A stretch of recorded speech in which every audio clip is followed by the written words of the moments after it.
Noémie. Ça va? Est-ce que je te masse le pied? Mais bien, toi?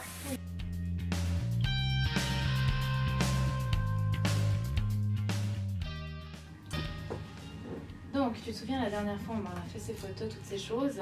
Oui. Maintenant, t'es surtout là pour...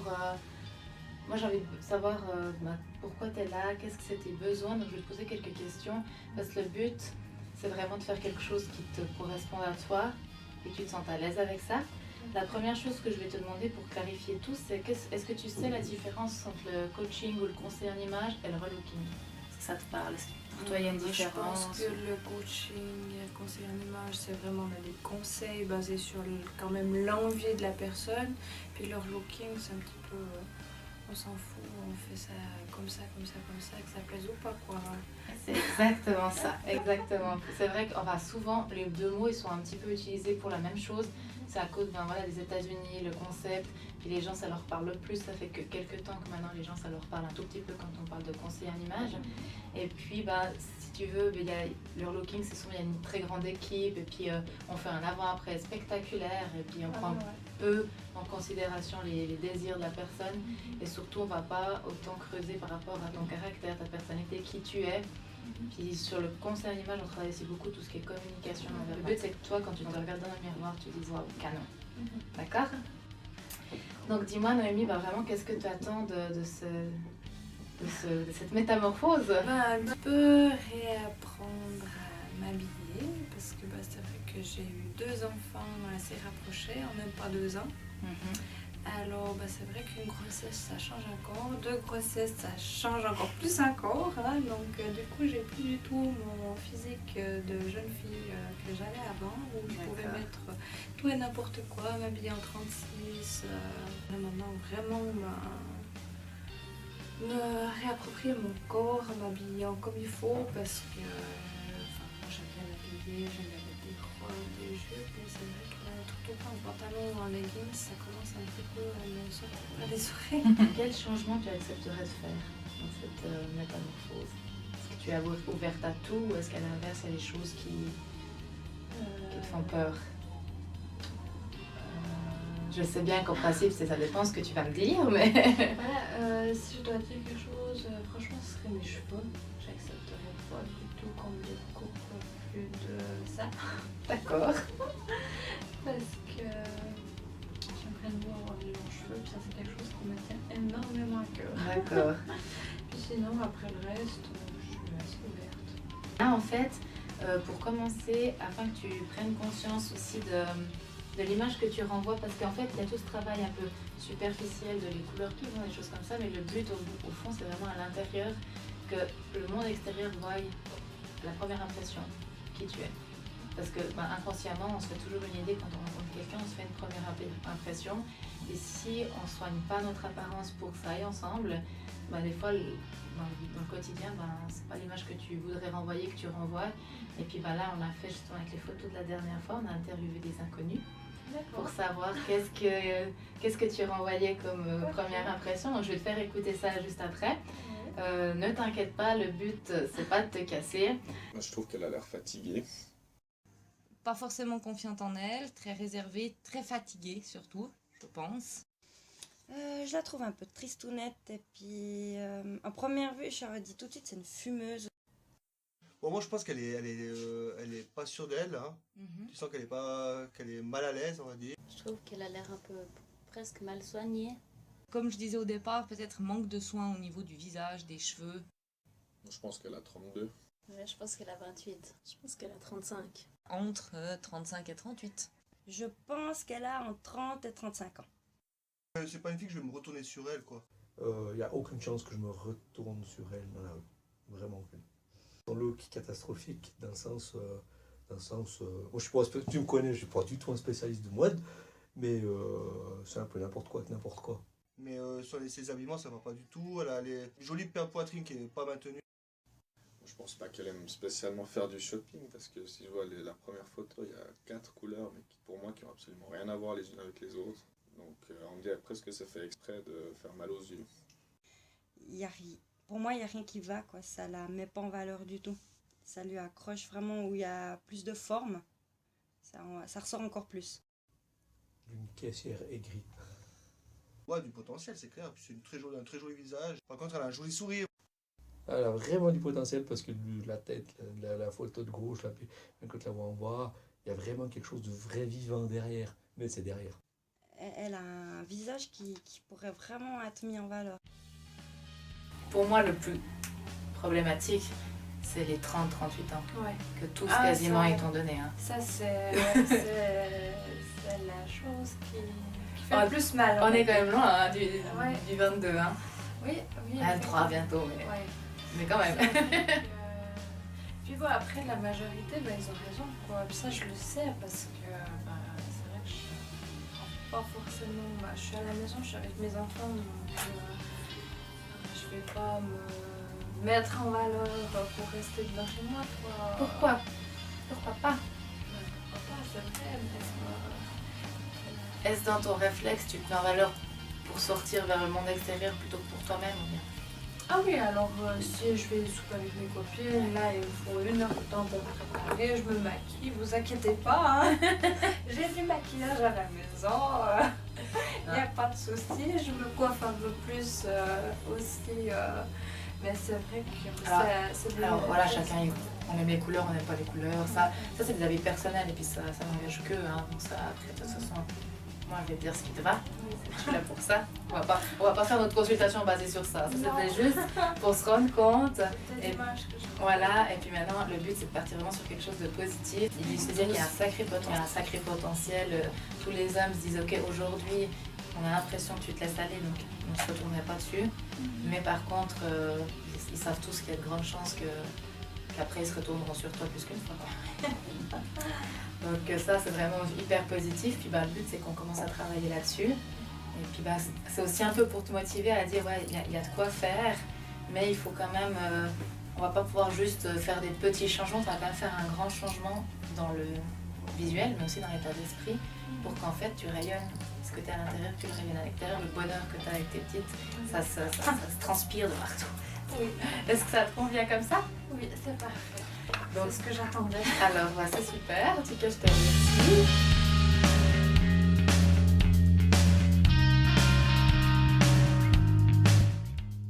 Alors, je te mets le blanc, c'est simplement pour neutraliser la couleur de ce que tu portes. Oui. Si tu veux, comme ça, moi, je vois vraiment l'influence de la couleur sur ton visage. Il y a des petites subtilités, mais quand c'est flagrant, c'est simple, c'est que quand tu te regardes ton visage, mais que tes yeux sont attirés par la couleur directement, c'est que ça ne te va pas. Après, il y aura des choses plus subtiles, ça va être des ombres, des choses comme ça, où là, bah, après, c'est notre métier qui fait qu'on voit à force d'avoir entraîné notre œil, mais dès le moment que tu as compris le principe de base,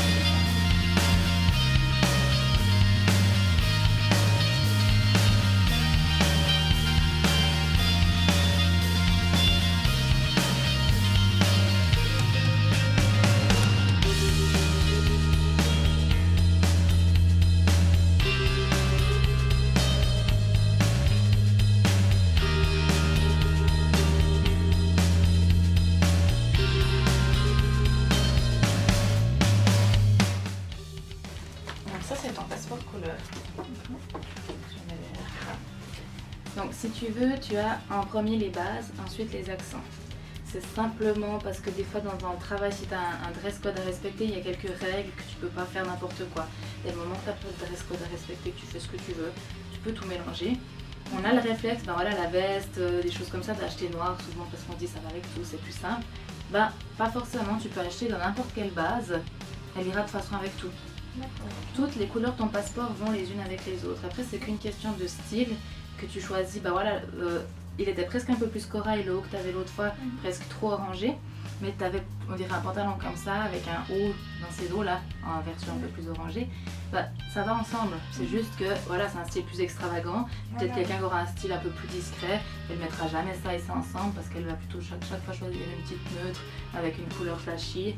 D'autres, ils s'habilleront que avec les bases, puis c'est éventuellement un vernis ou un petit accessoire dans les accents. Enfin, ça, c'est propre à chacun. Mais tu peux faire confiance que dès le moment que tu restes dans ton passeport couleur avec les couleurs qui vont, il n'y aura pas d'erreur des couleurs qui ne vont pas.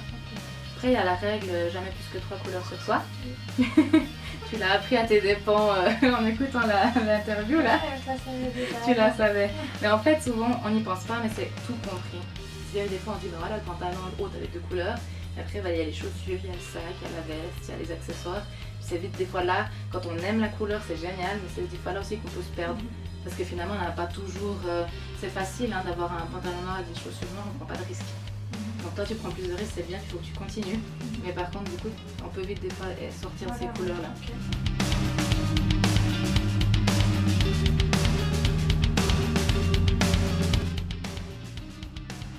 Si tu veux, ta morphologie, t'es en H. Ça veut dire que tes hanches, malgré que tu dis que j'ai des grosses hanches, les hanches c'est large, c'est dans le même alignement que tes épaules. T'as la taille qui est peu marquée.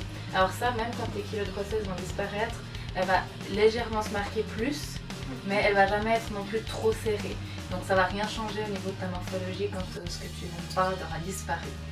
Qu'est-ce que ça veut dire? Ça veut dire qu'au niveau de tes vêtements, il faut suivre la forme de ton corps. Donc là, tu serres à la poitrine, c'est pas un problème parce qu'après ça cache les rondeurs, mais il faudrait pas serrer là. Oui, bah oui. Parce qu'en serrant ici, ça ferait pas, oui, alors ça ferait un peu ressortir, mais suivant que l'habit ça dérangerait pas, mais c'est juste que ça donnerait l'impression que tu es plus épaisse, vu que ça ferait pas le creux. Et puis du coup, les choses droites, les choses qui tombent droites, c'est ce qui ira le mieux. Ou alors après, c'est des illusions d'optique de taille. Par exemple, un blazer légèrement cintré, pas celui qui est très cintré, mais légèrement cintré, il va suivre la courbe de ton corps, comme la taille est légèrement marquée aussi, il le sera un peu plus quand tes pieds de grossesse sont partis, ça va t'affiner. Après, ça peut être aussi des vestes un peu courtes. Par exemple, tu as une tunique comme tu as là aujourd'hui, puis que tu as une petite veste qui arrive ici, ça va encore plus marquer la taille et puis donner une vision qu'elle est plus profonde.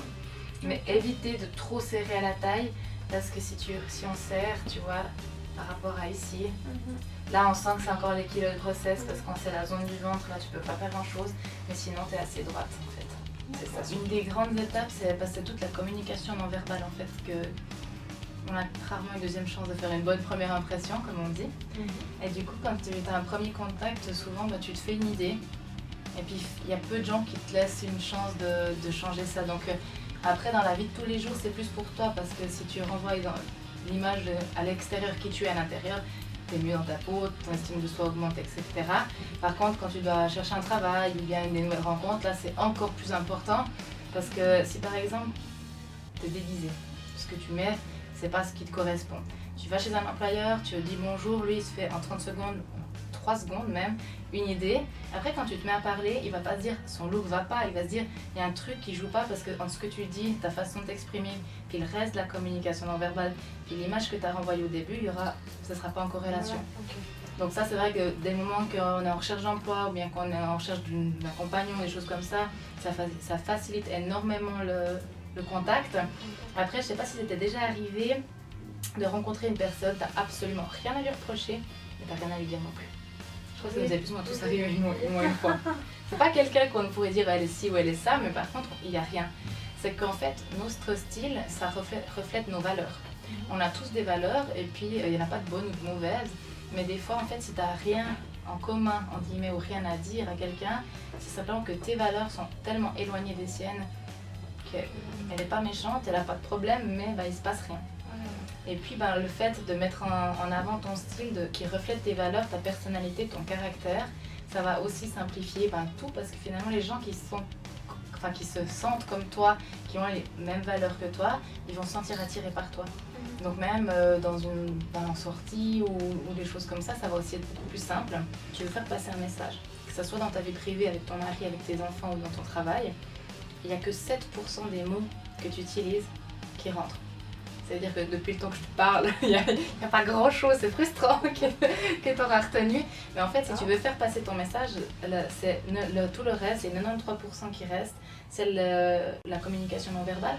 Donc ça comprend la façon dont tu te tiens, le son de ta voix, et puis l'image que tu renvoies.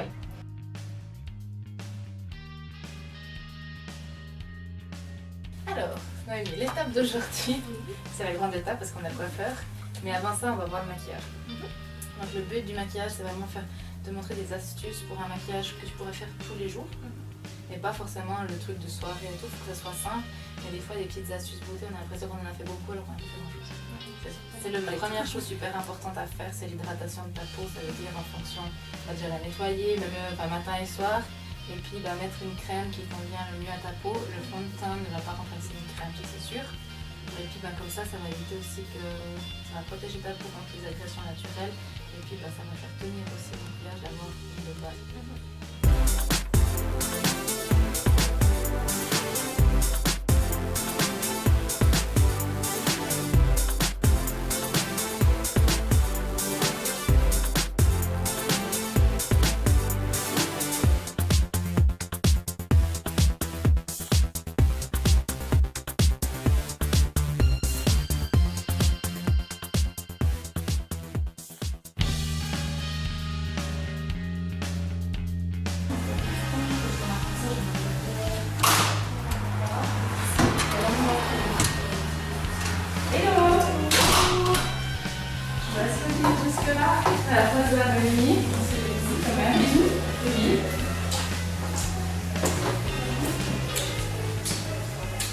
L'étape du coiffeur, une grande étape pour tous les relooking. La première chose à faire dans un relooking, c'est que j'explique à la coiffeuse vraiment qu'est-ce qu'on a découvert avec Noémie, les couleurs qui lui vont, son style, parce qu'on a beau être la meilleure coiffeuse du monde, on n'a pas le temps dans un rendez-vous coiffeur de faire toute l'analyse subtile et détaillée qu'on a fait avec Noémie tout à l'heure.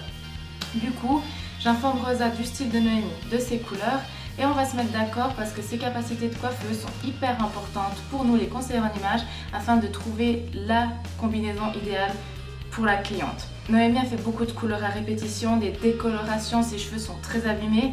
Donc la règle numéro 1, c'est la santé du cheveu, qu'est-ce qu'on peut faire, qu'est-ce qu'on ne peut pas faire et les soins à apporter. Ce qui veut dire que ça nous limite pas mal parce que le blond qu'elle a là, déjà ça lui tire les traits vers le bas, mais en plus on va pas pouvoir rester dans de la décoloration parce que ses cheveux ne le supporteraient pas. Donc Rosa a des techniques assez élaborées, donc elle va faire quelque chose comme une patine avec un effet de couleur pour garder un effet clair, parce que c'est important pour Noémie qu'on garde une couleur claire. Et puis elle va intégrer à cette patine des petites mèches style un balayage un peu plus foncé pour donner du mouvement, pour donner de la clarté et de la profondeur à la couleur. En ce qui concerne la coupe, j'ai demandé à Rosa de lui proposer la chose la plus extrême possible. Donc c'est vrai que Rosa voyait quelque chose d'assez court. J'étais pas forcément contre, mais en ayant passé du temps avec ma cliente, je sais qu'elle n'était pas du tout prête à couper si court, mais malgré tout, on peut quand même faire des choses fantastiques avec un petit peu de longueur. Il suffit déjà de rétablir les volumes. Parce qu'on a vu tout à l'heure quand on a fait les mesures qu'en fait le visage de Noémie est un petit peu court proportionnellement à la totalité de son corps. Donc on va éviter tout ce qui est frange droite ou des choses qui vont rapetisser son visage. On va plutôt faire des illusions d'optique pour donner de la hauteur et allonger son visage. Du coup, Rosa va embarquer ses ciseaux et puis va nous faire une coupe super accompagnée de toute son équipe. Et j'espère que ça plaira à Noémie et à vous aussi.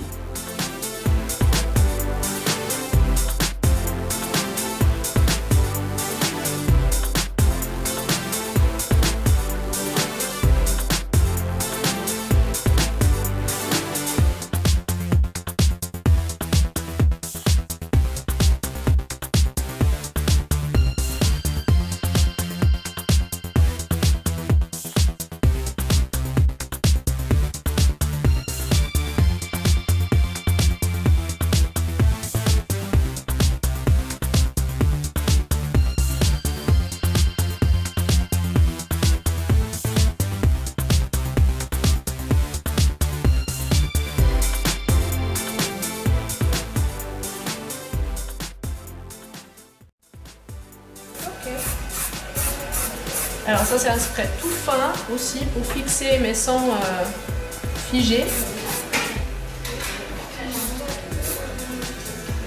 Et là, la couleur elle donne encore mieux une fois qu'on a fait aussi tout le coiffage. Oh, c'est incroyable. Mais je suis sous le charme. Ouais. C'est magnifique. Oh, c'est vraiment.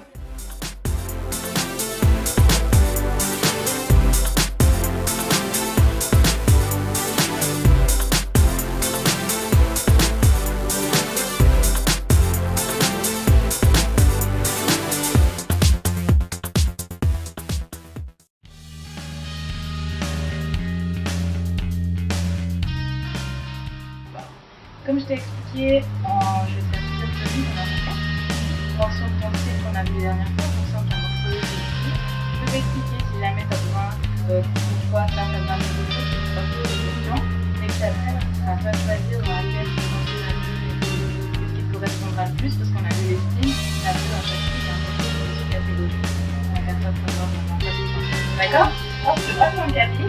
apporte la première tenue.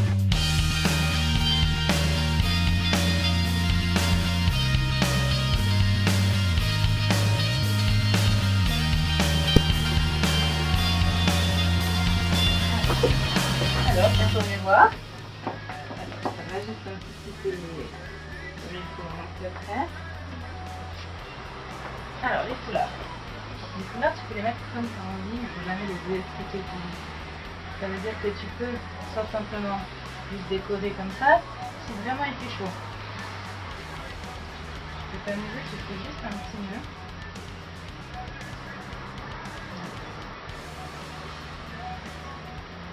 Ça donne un petit effet de volume. Tu le laisses simplement tomber sur les épaules.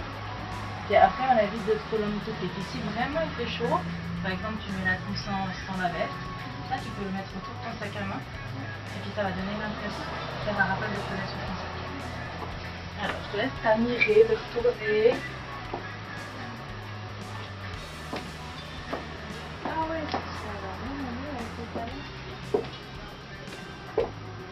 Comment tu te sens? Bien? Bien? Ça te bien tenu? Ouais. Est-ce que ça te correspond déjà? Au niveau de ta personnalité, au niveau de... C'est toi? Maman modèle. C'est bien. Parfait.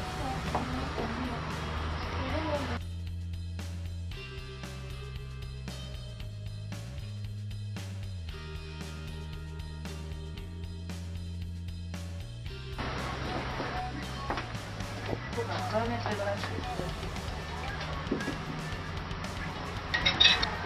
Alors, comment tu te trouves?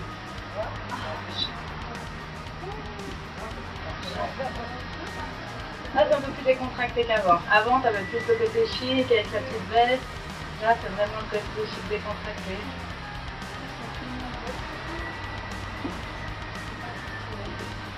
Admire-toi. Ça change, hein?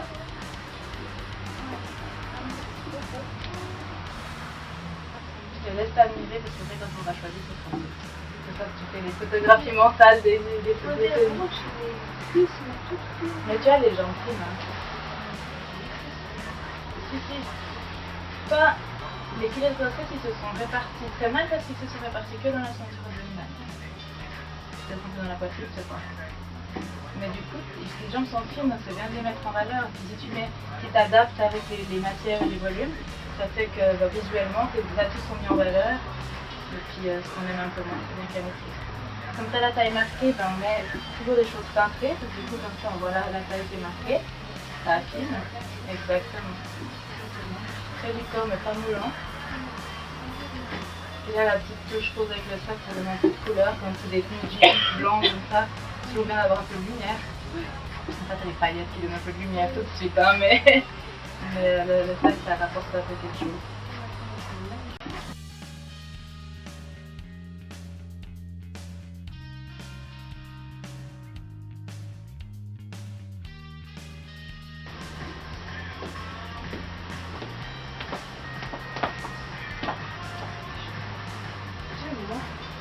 C'est moins toi? Ouais. Qu'est-ce que c'est moins? Je sais pas, j'ai fait un truc après. Les jambes? Ouais. Non? Ouais, c'est l'impression que j'ai.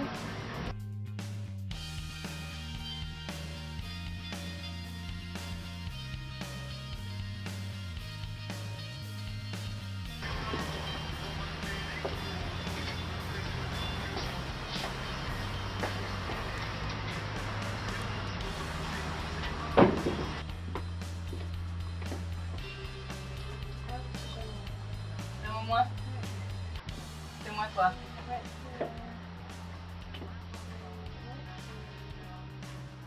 J'aime bien la robe, j'aime bien la veste, j'aime bien les chaussures. Mais encore, ça ne convient pas.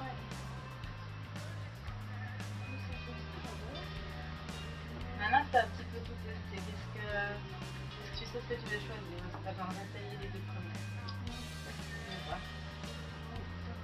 Avec le code blanc? Alors je ne vais pas l'emporter. Prends-le dans la cabine. Ça te plaît? C'est toi? Ah, cool. T'affines la jambe, ouais. Hop. À la renverse. Mais c'est pas fini, maintenant on va s'attaquer à maquillage, coiffure, préparer pour la séance photo. Hein? Merci.